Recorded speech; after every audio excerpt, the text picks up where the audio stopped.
Hi friends, here is a very basic problem. We are given A1, A2 up to A10. These are in geometric progression. And we are also given A3 by A1 is 25. Then what is A9 by A5? This came in IIT JEE 2019. Right. It's a very simple problem. Here we are directly given A3 by A1 is 25.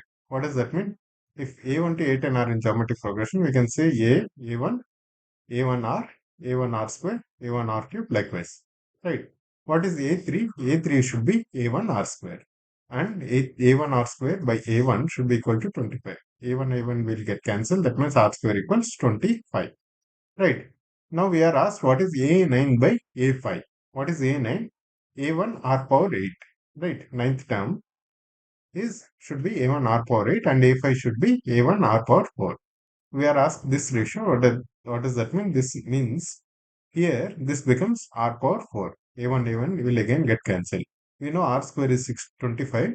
Then r power 4 is 25 square, which is 5 power 4. Right, guys? Very simple problem. Very basic problem.